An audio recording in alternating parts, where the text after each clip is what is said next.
दुर्घटना तो इसमें डेली आप देखिए, ई रिक्शे वगैरह जाते हैं, ऑटो वगैरह डेली होता रहता है इसमें। नहीं करनी ना, रीजन क्या है? करनी नहीं है हमने। ये सब सरकार की गलती है, जनता की गलती नहीं है।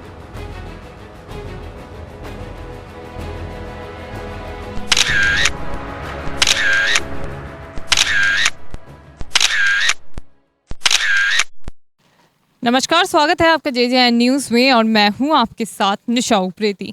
इस वक्त हम मौजूद हैं हल्द्वानी के RTO रोड पर। जब हमने यहां पर एंटर किया तो हमारा जो स्वागत था वो ये तस्वीरें जो आप देख रहे हैं इनसे हुआ। ये गड्ढों भरी सड़कें जो आप देख रहे हैं अपनी स्क्रीन पर, ये RTO रोड की है। हल्द्वानी का RTO रोड पर हम मौजूद हैं और ये स्थिति बताने के लिए काफ़ी है कि हल्द्वानी की जो RTO रोड है, यहाँ पे RTO ऑफिस भी है पास में, और उसकी जो स्थिति है वो कितनी जर्जर हो चुकी है। सड़कें ये बताने के लिए काफ़ी हैं कि यहाँ पे कितनी दुर्घटनाएं होती होंगी। आप वाहन देख सकते हैं कि कितनी ध्यानपूर्वक जो वाहन है वो आवाजाही कर रहे हैं, लेकिन प्रशासन की ओर से इस और कोई कार्रवाई नहीं की गई है। लगातार JJN ग्राउंड जीरो को आकर आपको हल्द्वानी की सड़कों की बदहाली दिखाता है। इसी कड़ी में आज हम मौजूद हैं हल्द्वानी के RTO रोड पर, जहां की स्थिति आप देख लीजिए कि कितनी जर्जर यहाँ की स्थिति है। लोग जो है वो कितने ध्यानपूर्वक यहाँ पर आवाजाही कर रहे हैं। छोटे से लेकर बड़े वाहन यहाँ पर मौजूद हैं जो यहाँ पर रोज आवाजाही करते हैं। उसके बाद भी लंबे समय से ये जो स्थिति है वो जस की तस बनी हुई है। तो हम लोगों से बात करते हैं और जानते हैं कि कितने समय से ये समस्या का समाधान नहीं हुआ है, कितने समय से ये जो समस्या है वो ऐसी ही बनी हुई है। क्या प्रशासन की ओर से कोई कार्रवाई इस पर की गई है? क्या जनता की ओर से इस पर कोई शिकायत की गई है या नहीं? नमस्कार। नमस्कार मैम। आपका नाम? गोविंद सिंह। सर, आप स्थिति देख सकते हैं RTO रोड की, ये जो स्थिति बनी है सड़कों की, इस पर क्या कहना चाहेंगे? ये रोड काफ़ी ख़राब है, दिक्कत होती है आने जाने में। हम तो डेली आते हैं इस रोड पे। गड्ढे हैं, बहुत ज़्यादा दिक्कत आती है। मतलब कभी सिलेंडर भी गिर जाते हैं अगर रस्सी वैसे ढीले से बंधी हो ना। हाँ। आपका नाम? देवेंद्र कुंवर। बारिश में कितनी परेशानी होती बहुत ज़्यादा गड्ढे बड़े हैं, एकदम खाई जैसे हो रहा है। है? तो वाहन चलाने में कितनी दिक्कतें होती दिक्कत आती है, सिलेंडर गिर जाते हैं, रोड नाजुक है एकदम। है? कितने समय से ये समस्या बनी हुई है? ये तो साल हो गया, 1 साल हो गया, ज़्यादा हो गया होगा। हो ही गया 1.5-2 साल। सर, जैसे कि यहाँ पे RTO ऑफिस भी है, अधिकारी यहाँ पर आते जाते रहते हैं, उसके बावजूद भी यहाँ पे कार्रवाई क्यों नहीं हो रही है? क्या जनता जागरूक नहीं है? शायद आते हैं तो कहते तो होंगे, अधिकारी लोग तो सभी इस लाइन में चलते हैं, उनको पहले बोलना चाहिए, हमारी तो कौन सुनेगा। नमस्कार। नमस्कार। आपका नाम? अशोक साहनी। सर, आप ये सड़कों की हालत देख सकते हैं कि कितनी जर्जर हालत हो रखी है। कितने समय से ऐसी सड़क बनी हुई है? मेरे को तो 3 महीने हो रहे हैं कि 3 महीने से मैं ऐसे ही देख रहा हूँ ये बस, और पत्थर उछल उछल के आते हैं, कब सिर में लग जाए कोई पता नहीं लगता। तो यहाँ पे दुर्घटनाएं भी होती हैं?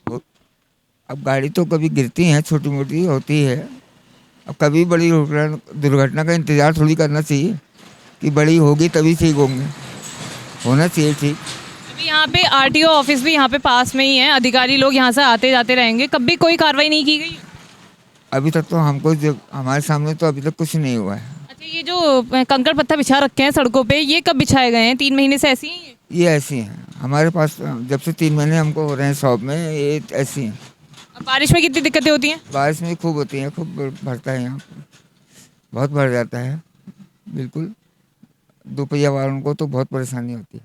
तो ये जो कंकड़ पत्थर डाल रखे हैं, इससे बाइक या वाहन कुछ भी फिसलने का डर रहता है? डर तो हुआ ही क्यों नहीं हुआ, छोटे वाहन तो फिसलते ही हैं, छोटे वाहन 2 पहिया वाहन तो फिसलते हैं। प्रशासन से क्या कहना चाहिए? अब प्रशासन से क्या करेंगे, प्रशासन तो देख ही रहा होगा, वो भी देख ही रहेगा, प्रशासन से क्या, वो भी तो घूम ही रहे हैं। नमस्कार। नमस्कार। आपका नाम? रामकिशोर साहू। सर, ये स्थिति आप देख लीजिए, सड़क कितनी बदहाल हो गई है, कितनी परेशानियाँ होती हैं इससे? बहुत परेशानी हो रही है जी। जैसे आए दिन एक्सल टूटता रहता है ठेले का, आने गड्ढे चोटिल होते रहते हैं लोग। मैं भी 1 बार चोटिल हो चुका हूँ। तो आप यहीं पे ही सब्जी बेचते हैं या RTO रोड पे या और जगह भी बेचते हैं? RTO रोड और इधर अंदर कॉलोनियों में घूमता रहता हूँ, लेकिन आना जाना रोज का RTO रोड में ही है हमारा। तो ये यहाँ पे भी देख लीजिए स्थिति ऐसी है, आगे भी स्थिति ऐसी है। कितने सालों से ये स्थिति ऐसी बनी हुई है? ज़्यादा दिन तो नहीं है, लेकिन ये 1 साल से ज़्यादा हो गया जी। कोई कार्रवाई इस पर की जाती है प्रशासन की ओर से? अभी तो नहीं हुई फिलहाल। चलिए भैया, बात कर लेंगे। भैया, आप तो यहीं पे रहते हैं। भैया, जब तक बात नहीं करेंगे तब तक तो कुछ समस्या का समाधान तो होगा नहीं ना? क्यों नहीं करनी? नहीं करनी ना, रीज़न क्या है? करनी नहीं है हमने। तो आप अपनी सहूलियत के हिसाब से बात कर लीजिए ना, क्योंकि आप यहीं पे रहते हैं ना? बाहर रहता हूँ यूपी। यूपी? यहाँ पे क्या करना है? यहाँ पे काम करते हैं। कहाँ पे काम करते आगे शॉप है मेरी। हैं? काय की शॉप है? फर्नीचर की। फर्नीचर की है, कितने सालों से काम कर रहे हैं यहाँ पे? 3-4 साल से कर रहे हैं। रह भी यहीं रहे होंगे, अरे भी यहीं रहे। तो आपको सड़कों की हालत भी दिख रही होंगी, वो तो दिख ही रही है। तो कितनी परेशानियाँ हो रही हैं, कितनी दुर्घटनाएं हो रही हैं? परेशानी है, हल्का हो रही है परेशानी। तो वो बताइए ना, हल क्यों नहीं हो रही है करके प्रशासन से कितनी बार शिकायत करी है? आगे प्रशासन से नहीं कर सकते ना, हमारे हमारे यहाँ पे वोट ही नहीं, हम करके क्या करेंगे। जरूरी थोड़ी ना है कि आपका वोट नहीं है तो आप जनता ही नहीं है। अरे तो यहाँ से नहीं कर सकते ना। अपनी समस्या तो आप बता ही सकते हैं। यहाँ पे है हमारी, वहाँ पे बढ़िया है। अभी आप काम कहाँ कर रहे हैं? आप यहाँ पे काम कर रहे हैं ना। यहाँ की जनता अगर जागरूक नहीं है, कम से कम अगर आप बाहर के लोग अगर सवाल उठाएंगे तो क्या प्रशासन कार्रवाई कर देगा? नहीं, जहाँ पे हम रहते हैं वहाँ पे सही है हमारी। जहाँ पे आप काम कर रहे हैं वहाँ की बताइए। वहाँ पे अब नहीं है तो हम क्या कर सकते हैं। एक यही तो रोड खराब है। आपको कोई फिक्र ही नहीं है कि यहाँ पे रोज आए दिन दुर्घटनाएं हो रखी हैं, कोई चिंता ही नहीं है? हमें क्या मतलब, जिसे होनी चाहिए उसे होनी चाहिए ना, चीज़ें होनी चाहिए। गवर्नमेंट को होनी चाहिए। गवर्नमेंट को कौन बताएगा कि हमारे यहाँ की सड़क की समस्या ऐसी बनी हुई है? यहाँ के रहने वाले यहाँ के निवासी बताएंगे। आप भी तो यहाँ रह रहे हैं, चाहे आप बाहर के हो। नहीं, हम कितने दिन रहते हैं यहाँ पे? 15 कितने दिन रहते हैं? दिन यहाँ रहते हैं। 15 रहते हैं ना, चाहे एक दिन रहे चाहे 15 दिन रहे, जिम्मेदारी बनती है आपकी भी। अब यहाँ के लिए तो इधर प्रशासन को देखना चाहिए, सड़कें कैसी है अपनी। अपना मेन रोड है, आरटीओ रोड है यहाँ पे। यहाँ के लिए सबसे बहुत आए दिन यहाँ पे दुर्घटना होती रहती है। कभी पत्थर किसी को लग जाता है गाड़ी से तिरक के, या पानी यहाँ से भर जाता है। इससे आने वाले राहगीर जो हैं सबको समस्या रहती है यहाँ पर। कितनी परेशानी होती है, कितनी दुर्घटनाएं होती हैं, उसके बावजूद भी प्रशासन कोई कार्रवाई नहीं कर रहा है। हालांकि यहाँ पे आरटीओ ऑफिस भी है, आए दिन अधिकारी यहाँ पर आते भी रहते होंगे, लेकिन उसके बावजूद कोई कार्रवाई नहीं हो रही है। कोई कार्रवाई नहीं होती। सर आप बताइए, ये सड़कों की हालत देख लीजिए, कितनी परेशानियाँ होती हैं। बहुत ज़्यादा परेशानी है इन सड़कों की, बहुत ही ज़्यादा परेशान। आए दिन लोग यहाँ पे गिरते रहते हैं, पानी भर जाता है, लेडीज़ें स्कूटरी चला कर आती हैं वो गिर जाती हैं यहाँ पे। हम तो इसको 5-6 साल से इसको ऐसे ही देख रहे हैं। तो कोई कार्रवाई नहीं की गई इस पे कोई कार्रवाई कोई सुनता ही नहीं है। अभी यहाँ पे आरटीओ ऑफिस भी यहाँ पे ही है, रोज अधिकारी यहाँ पर आते होंगे, उसके बावजूद भी किसी ने कोई शिकायत नहीं की है कि यहाँ की सड़कें कब ठीक होंगी? कोई नहीं करता।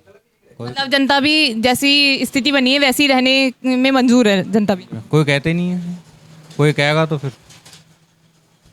तो क्या आएगा फिर? फिर कार्रवाई चालू हो जाएगी। किसके ऊपर? आम जनता के ऊपर। कौन करेगा? यही करेंगे प्रशासन वाले। कौन क्यों कर रहा है ऐसी बात? कैसी कार्रवाई? और मतलब ऐसा प्रशासन को जगाने का काम कर रहे हैं, उसके बाद भी कार्रवाई प्रशासन करेगी, सड़कों पे नहीं करेगी, जनता पे करेगी? जनता पे होगी मैम। कैसी कार्रवाई होगी? सच बोलने वाला आजकल पिट रहा है ना हर जगह। इस वजह से जनता जैसी स्थिति बनी हुई है वैसे में रहने को मजबूर है। क्या करें, मजबूरी है, मजबूरी है हमारी। तो इसी वजह से अभी भैया भी हमारे साथ बोलने को तैयार नहीं थे। प्रशासन की कार्रवाई का डर शायद जनता को है कि प्रशासन सड़कों पर कार्रवाई तो नहीं करेगी लेकिन जनता पर जरूर कार्रवाई करेगी। तो अब हम मौजूद हैं नीलकंठ हॉस्पिटल के पास। यहाँ पे संजीवनी हॉस्पिटल भी है और हॉस्पिटल के सामने की जो सड़क है उसकी स्थिति आप देख सकते हैं कि कितनी बदहाल सड़कें हैं यहाँ पे और लोग कैसे किस तरह से यहाँ पे आवाजाही कर रहे हैं। हल्द्वानी के हर एक जगह की स्थिति हम आपको दिखा रहे हैं, हर एक जगह की सड़कों की हालत हम आपको दिखा रहे हैं। इसी कड़ी में अभी हमने आपको दिखाया आरटीओ रोड की जो सड़क की स्थिति थी, वो अब हम मौजूद हैं नीलकंठ हॉस्पिटल के सामने। यहाँ पे 2 हॉस्पिटल हैं जहाँ आए दिन मरीज आते रहते हैं, उसके बावजूद भी यहाँ की जो सड़कें हैं वो कितनी जर्जर हैं, कितनी बदहाल हैं, ये तस्वीरें साफ बयां कर रही हैं। कितने भारी भारी वाहन यहाँ पर आ रहे हैं, आवाजाही रोज यहाँ से बहुत आवाजाही होती है, उसके बाद भी प्रशासन की ओर से कोई कार्रवाई नहीं की गई है। कुछ लोग अभी यहाँ पर मौजूद हैं, चलिए इनसे भी बात करते हैं। नमस्कार। नमस्कार। आपका नाम? जी ललित पांडे। आपका? सर आप देख सकते हैं कि यहाँ पे 2 हॉस्पिटल हैं और सड़कों की हालत देख लीजिए, कितनी दुर्घटनाएं होती हैं। ये बहुत काफ़ी समय से ये परेशानी हो रही है आपकी। डेली आते जाते लोग बहुत परेशान है इस रोड पे, बहुत समय होगा लेकिन फिर भी कोई देखता नहीं आपका इस चीज़ को। आपका तो लगभग कितने समय से ये समस्या बनी हुई है? ये तो हो गया आपके पिछले इसमें मई में, आपके मार्च में इसमें वो करा था एक बार, तो फिर ये ऐसे ही हो गया आपका लो। तो जब मई में जैसा आपने बताया कि सड़कों की हालत सुधारने की कोशिश की गई थी, तो मटेरियल किस तरह का यूज़ किया गया था जो इतनी जल्दी सड़क उखड़ गई? अब मटेरियल तो अब ये तो आप वही जान सकते कैसे मटेरियल उन्होंने डाला हो, ये तो हम कह नहीं सकते। अब दुर्घटनाएं कितनी होती हैं? दुर्घटना तो इसमें डेली आप देखिए, ई रिक्शे वगैरह जाते हैं, ऑटो वगैरह डेली होते रहता है इसमें। जी। प्रशासन का कोई कार्रवाई इस और नहीं की गई? नहीं, अभी तो इसमें तो कुछ नहीं हुआ। तो जैसे कि आपने देखा कि हमने अभी कुछ लोगों से बात करने की कोशिश की, लेकिन वो हमसे बात करने को राजी ही नहीं थे। क्या कारण है इसके पीछे, ये तो यही लोग जाने। लेकिन जब तक जनता अपने सवाल प्रशासन को नहीं भेजेगी, तब तक प्रशासन की ओर से इस और कोई कार्रवाई नहीं करने को मिलेगी। और जैसे कि हम उनसे पूछते हैं कि कितनी दुर्घटनाएं यहाँ पे हो रही है, तो जो दुर्घटनाएं हैं वो होती रहेंगी, इसलिए आप सवाल कीजिए, क्योंकि जब तक आप सवाल नहीं करेंगे तब तक प्रशासन कोई कार्रवाई इस और नहीं करेगा।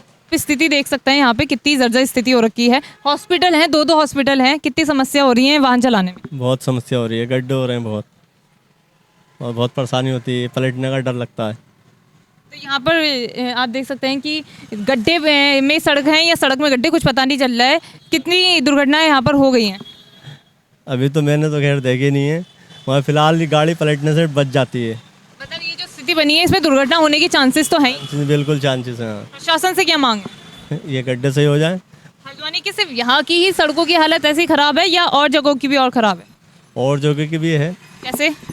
जैसे धान मिल के पास थोड़ा सा खराब है। वहाँ पे भी कोई कार्रवाई नहीं हुई? नहीं, मतलब आपको दिक्कतें भरपूर हो रही है, लेकिन कार्रवाई कुछ नहीं हुई है। नहीं हो रही। यहाँ पे एक और भैया है हमारे साथ। नमस्कार, आपका नाम? जय रहमत। ये आप सड़कों की हालत देख लीजिए, कितनी जर्जर हो रखी है, कितनी परेशानी हो रही है वाहन चलाने में।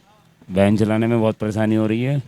ये जो गड्ढे नहीं भरे जा रहे हैं, इसके लिए कोई ऑब्जेक्शन ही नहीं उठा रहा है, कोई सवाल ही नहीं कर रहा है, जनता जागरूक ही नहीं है। कोई नेता, कोई कुछ नहीं। यहाँ से लेके हादसे भी इसी की वजह से हो रहे हैं। आपको क्या लगता है कि जब तक सरकार कब तक नहीं सुनेगी, जब तक जनता जागरूक नहीं होगी? जनता को सवाल करने चाहिए या नहीं?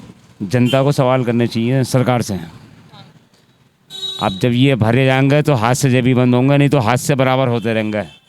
ये सब सरकार की गलती है, जनता की गलती नहीं है। अभी आप देख लीजिए कि हॉस्पिटल भी हैं, दो हॉस्पिटल हैं यहाँ पे। चाहे तो ये हॉस्पिटल वाले भी करा सकते हैं इस काम को, मगर कोई नहीं है। मतलब हॉस्पिटल की जिम्मेदारी थोड़ी ना है कि सड़कें वो भरे। अगर थोड़े बहुत गड्ढे हैं इनके सामने तो ये भी भरवा सकते हैं, मगर है तो सरकार की जिम्मेदारी। सर, ये स्थिति देख के तो लग नहीं रहा है कि यहाँ पे थोड़े बहुत गड्ढे हैं। जो पूरी सड़क है वो पूरी तरह से ही बदहाल हो चुकी है, पूरी बेकार हो चुकी है। गाड़ियाँ भी पलट जाती हैं, यही नहीं कि हादसे बराबर हो रहे हैं डेली के, मगर कोई देखने वाला नहीं है। तो देखा आपने कि किस तरह से हल्द्वानी की जो सड़कें हैं वो पूरी तरह से बदहाल हो चुकी है। कई बार जेजेएन आपको ग्राउंड जीरो से स्थिति दिखाता आया है। हालांकि ये तारीफ के काबिल है कि प्रशासन ने जेजेएन की अपील सुनी है और सड़कों को जल्द ठीक भी कर दिया गया है। लेकिन एक बार फिर जेजेएन ग्राउंड जीरो पर आया है। आरटीओ रोड और नीलकंठ हॉस्पिटल के सामने की सड़क हमने आपको दिखाई है कि कितनी बदहाल सड़क हो चुकी है। अब हम प्रशासन से अपील करना चाहेंगे कि बिना जेजेएन जब तक ग्राउंड जीरो पर नहीं निकलता है, उसके बिना भी आप हल्द्वानी की सड़कों की हालत देखिए और उसमें सुधार करिए, क्योंकि जब तक सड़कें का सुधार नहीं होगा, सड़कों का सुधार नहीं होगा, तब तक जो आवाजाही है वो लोग सही से नहीं कर पाएंगे। आने जाने में रोज़ दिक्कतें होंगी और स्थिति आप देख सकते हैं कि कितनी जर्जर यहाँ पे स्थिति बनी हुई है। तो प्रशासन से इसी अपील के साथ हम अपनी इस खास रिपोर्ट को यहीं पे विराम देते हैं। फिलहाल जेजेएन की खास रिपोर्ट में इतना ही। मैं अपने सहयोगी शमय रास्ता के साथ निशा उप्रेती, जेजेएन न्यूज़ हल्द्वानी। नमस्कार।